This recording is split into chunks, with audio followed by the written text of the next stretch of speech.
नमस्कार। खेल के इस खास पेशकश में आज हम बात करेंगे विराट कोहली की, जो आज कोलकाता के ईडन गार्डन्स में एक बड़ा इम्तिहान देने वाले हैं। साथ ही आपको दिखाएंगे कैसे रोहित के इंडियंस ने दिल्ली कैपिटल्स को उन्हीं के घर में बेदम बना दिया। लेकिन बुलेटिन की शुरुआत वर्ल्ड कप से जुड़ी सबसे बड़ी खबर से, और फिर करेंगे इस पर चर्चा अपने क्रिकेट एक्सपर्ट मनिंदर सिंह और अमित भंडारी के साथ, जो हमारे साथ स्टूडियो में मौजूद हैं। लेकिन सबसे पहले देखते हैं धोनी, दर्द और वर्ल्ड कप की ये स्पेशल रिपोर्ट। वर्ल्ड कप का सबसे बड़ा महायोद्धा, टीम इंडिया का सबसे अनुभवी खिलाड़ी, कप्तान कोहली का संकट मोचक और विश्व विजय की सबसे बड़ी उम्मीद। लेकिन क्या वर्ल्ड कप के लिए फिट है धोनी? जब धोनी फिटनेस की वजह से कोई मैच नहीं खेलते हैं तो लगता है कि कहीं मिशन वर्ल्ड कप ही संकट में ना पड़ जाए, क्योंकि धोनी टीम इंडिया के सबसे फिट खिलाड़ियों में शुमार हैं और छोटी मोटी चोट की वजह से धोनी कभी भी कोई मैच मिस नहीं करते। लेकिन इंडियन टी20 लीग में धोनी ने फिटनेस की वजह से मैच मिस किया। फिटनेस की वजह से 9 साल बाद धोनी ने सीएसके की कप्तानी नहीं की। पीठ दर्द की वजह से धोनी मैच खेलने नहीं उतरे। केकेआर के खिलाफ ईडन गार्डन्स में खेले गए मैच में धोनी को पीठ दर्द की परेशानी हुई थी, जिसके बाद धोनी ने एहतियातन हैदराबाद के खिलाफ मैच में आराम करने का फैसला किया। लेकिन सवाल यह है कि क्या एक मैच के आराम से धोनी की पीठ दर्द की यह समस्या खत्म हो जाएगी? क्योंकि पिछले कुछ सालों में धोनी की ये पीठ दर्द की समस्या कई बार उभर कर सामने आई है और न्यूजीलैंड के दौरे पर भी धोनी फिटनेस की वजह से एक मैच नहीं खेल पाए थे। ऐसे में जब एक बार फिर से धोनी पीठ दर्द से परेशान हुए तो धोनी की इस पीठ दर्द ने टीम इंडिया को भी दर्द देना शुरू कर दिया।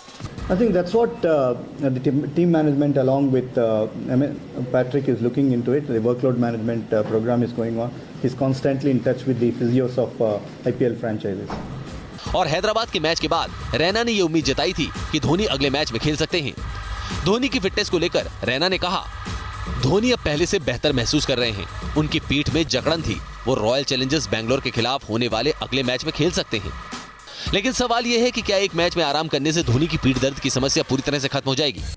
तो जरूरी है वर्ल्ड कप, न कि इंडियन टी20 लीग, और इसीलिए धोनी की जो फिटनेस है ये एक बहुत बड़ा मुद्दा बन चुका है। मनिंदर जी किस तरह से इसे देखते हैं? क्योंकि पहली बार 9 साल में आप बाहर रहते हैं, लेकिन एक मैच में क्या बाहर रहने से फिटनेस लौट आएगी? क्योंकि अभी मैच काफी बचे हुए हैं और ऐसा लग रहा है कि टॉप 4 में टीम पहले ही जगह बनाती दिख रही है। देखिए, मुझे ऐसा लग रहा है ये प्रिकॉशनरी है बेसिकली। जिस तरह से रायना ने बताया कि उनकी पीठ थोड़ी सी स्टिफ थी और ऐसे में आराम ले लेना बेहतर है। जहां तक एक मैच में आराम करने से क्या उनकी पीठ ठीक हो जाएगी, उसमें भी वक्त है। उस मैच के पहले स्टिफ हुई थी, उसको आराम दिया गया, फिर उसके बाद जो अगला मैच होना है उसमें 3-4 दिन का गैप है, उसमें फिटनेस हो जाएगी। लेकिन धोनी एक बहुत सीनियर क्रिकेटर है और उनको पता है कि कब उनको आराम की जरूरत है, कब उनको आराम लेना है। और शायद यही एक तरीका हो सकता है, जो वर्कलोड जिसकी बार बार हम बात करते हैं कि वर्कलोड खिलाड़ियों को कम करना पड़ेगा, ये एक तरीका भी हो सकता है। जैसे आपने कहा कि क्वालिफाई तो कर ही चुकी है चेन्नई की टीम लगभग, क्योंकि 9 में से 7 मैचेस जीते हुए हैं। अभी और 5 मैचेस खेलने, जिसमें से 2 मैचेस भी और जीते तो क्वालिफाई कर ही जाएंगे। ऐसे में धोनी मुझे लगता है एक आध मैच में और भी आराम ले लेंगे तो चेन्नई सुपर किंग्स को नुकसान नहीं होने वाला है। और ये जो आराम लिया जा रहा है, ये विश्व कप आ रहा है, इसी वजह से वो आराम ले रहे हैं ताकि विश्व कप में जब जाएं तो फुल्ली फिट रहे। हमीद जी, ये आराम महेंद्र सिंह धोनी की तरफ से लिया जा रहा है या बीसीसीआई की तरफ से भी निर्देश है, या फिर निर्देश होने चाहिए खिलाड़ियों को? देखिए, धोनी ने जो आराम लिया अपनी इंजरी की वजह से लिया, इसमें बीसीसीआई या सिलेक्टर्स या स्पोर्ट्स स्टाफ को कुछ नहीं होना नहीं चाहिए उन्हें। उनके फिटनेस को देखते हुए अहम खिलाड़ी है वर्ल्ड कप के लिए। देखिए, हर प्लेयर को अपनी इंजरी का पता होता है और उन्हें पता कि मेरे पास कितना वर्कलोड है। पर धोनी के अंदर खासियत यह कि जब उन्हें लगा था कि उनकी बॉडी टोल नहीं उठा सकती थी तो उन्होंने टेस्ट क्रिकेट को अलविदा कह दिया, क्योंकि टेस्ट क्रिकेट में सबसे ज्यादा टोल लगता है। तो शायद इसी जगह से लगता है कि धोनी ने जो अपने बारे में क्रिकेट खेलनी है ना आगे, उन्हें पता है कि कब मैं खेलना चाहता हूँ, कब नहीं खेलना चाहता। तो ये चीजें हमने देखी और धोनी की इंजरीज उनको पता है। मैं मानता हूँ एक प्लेयर को अपनी इंजरी के बारे में पता होता है कि वो कब फिट होगा और कितना टाइम लेगा। अगर बैक स्पाज्म आए तो इसको 1 हफ्ता लगता है।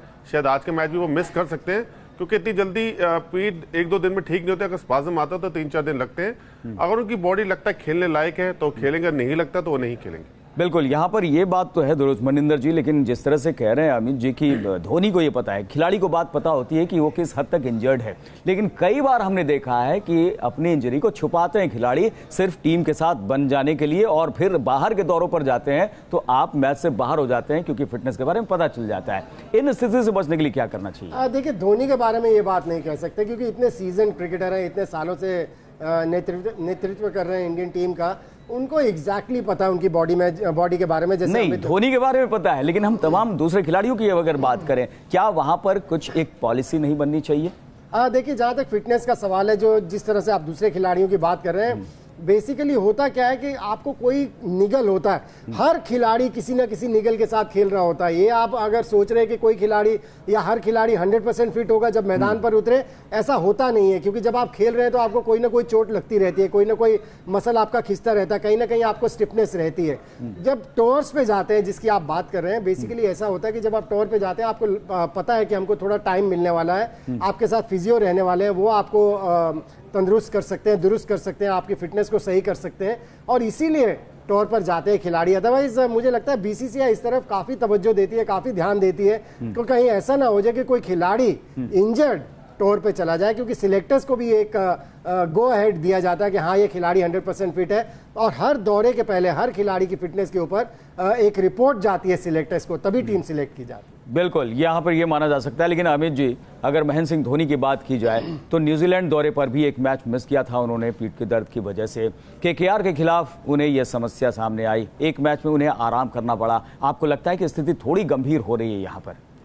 देखो, मैं मानूंगा नहीं, क्योंकि जब तक वो खुद विड्रॉ नहीं करेंगे, जब तक कोई फिजियो ये नहीं बोलेगा कि 2 हफ्ते या 3 हफ्ते के रूल्ड आउट है, तब तक आप इस चीज पे डिबेट करते रहिए, वो खत्म नहीं होगी। पर बात वही, मैं आज भी कहता हूं कि जब तक प्लेयर को पता है अपनी इंजरी के बारे में, फिजियो को मालूम है, अगर कोई गाइडेंस नहीं आएगी तब तक तो ये चीज ऐसी ही रहेगी। पर वही बात है कि प्लेयर को मैं आज भी कहूंगा कि दर्द में क्रिकेट कोई प्लेयर खेलता है, वो कभी ठीक नहीं हो तो बढ़ता ही है, तो धोनी उस चीज को बढ़ने नहीं देंगे। चलिए, ये मानना चाहिए कि अपने दर्द को बढ़ने नहीं देंगे। इंजरी जो है इसके बारे में सही से पता महेंद्र सिंह धोनी को ही है, और वो इस हिसाब से ही टीम में शामिल होते हैं, प्लेइंग 11 में नहीं। ये देखने वाली बात। धोनी के दर्द के बाद चलिए अब बात कर लेते हैं इंडियन T20 लीग में कल रात खेले गए उस मुकाबले की, जिसमें रोहित के इंडियंस ने दिल्ली को उन्हीं के घर में बेदम कर दिया। मुंबई ने दिल्ली कैपिटल्स को 40 रन से हराकर वानखेड़े में मिली हार का बदला ले लिया। कोटला में खेले गए इस मैच में मुंबई ने पांड्या ब्रदर्स की दमदार बल्लेबाजी के बूते 5 विकेट पर 168 रन का स्कोर बनाया, और फिर मुंबई के गेंदबाजों ने दिल्ली को 8 विकेट पर 129 रन के स्कोर पर रोक दिया, और इस तरह से सीजन की 6ठी जीत दर्ज कर मुंबई इंडियंस की टीम पॉइंट्स टेबल में दूसरे नंबर पर पहुंच गई। हालांकि मुंबई के खिलाफ हार के बावजूद दिल्ली की टीम तीसरे नंबर पर है। दिल्ली के खिलाफ मैच में हार्दिक पांड्या ने 15 गेंद पर धमाकेदार 32 रन बनाए और 1 विकेट चटकाया, तो कुणाल पांड्या ने 26 गेंदों में नाबाद 37 रन की पारी खेली, और साथ ही साथ एक बल्लेबाज को भी आउट करने में वो कामयाब रहे। इसके अलावा बुमराह ने 2 विकेट चटकाए, तो रोहित के बल्ले से 30 रन और धवन के बल्ले से 35 रन निकले। मनिंदर जी, किस तरह से इस मुकाबले को आप देखते हैं? देखिए, ये मुकाबला होने वाला था, कौन बेहतर प्लान करता है, और मुझे लगता है मुंबई इंडियंस की टीम ने बेहतर प्लान किया इस मैच को। जिस तरह की पिच थी, इसके ऊपर किस तरह का टीम कॉम्बिनेशन होना चाहिए, क्योंकि उन्होंने अपना एक फास्ट बॉलर ड्रॉप करके एक स्पिनर टीम में लाए। मैं तो हैरान ये होता हूँ कि सौरव गांगुली हैं टीम में, टीम के साथ रिकी पॉन्टिंग है टीम के साथ, क्या ये पिच को पढ़ नहीं पा रहे हैं? क्योंकि ये इनका चौथा मैच था इस पिच के ऊपर। आप उस हिसाब से टीम 4 फास्ट बॉलर्स आपने खिला दिए और केवल 2 ही स्पिनर खिलाए, उसमें से भी एक स्पिनर को आपने 3-4 ओवर पूरे नहीं कराए। सो कहीं ना कहीं जो प्लानिंग है उसमें गड़बड़ा रही है दिल्ली की टीम। अदरवाइज आपको होम की पिच के बारे में पता होना चाहिए, और इसका लेसन महेंद्र सिंह धोनी से बेहतर कौन दे सकता है आपको, क्योंकि चेन्नई में जब भी मैच होता है आप उनकी टीम का कॉम्बिनेशन देखिए, आप वो हरभजन सिंह को खिलाते हैं और वो हमेशा उन्हें विकेट्स लेके देते हैं। दिल्ली की टीम में ये नहीं हो पा रहा है, मुझे बहुत हैरानगी होती है। और अभी 3 मैचेस खेलने हैं दिल्ली की टीम ने अपने ही इस मैदान के ऊपर, फिरोजशाह कोटला के मैदान के ऊपर, जहां की स्पिनर्स को ज्यादा मदद मिलती है। सो अपना अगर टीम कॉम्बिनेशन सही नहीं किया तो परेशानी भी हो सकती है दिल्ली की टीम को टॉप 4 में आने के लिए। लेकिन मुझे लगता है कि इस तरफ वर्क किया जाएगा, 3 स्पिनर इनको खिलाने ही पड़ेंगे अगर आपको दिल्ली में मैचेस जीतने। बिल्कुल अमित जी, होम एडवांटेज कहा जाता है कि टीम को मिलता है, लेकिन यहां पर तो ऐसा लगता है कि दूसरी टीमें आकर फायदा उठा ले जा रही हैं और दिल्ली की टीम बेदम बन जा रही है, जो पिच है उसको रीड नहीं कर पा रही है। देखिए, विकेट दिल्ली का ऐसे ही रहेगा।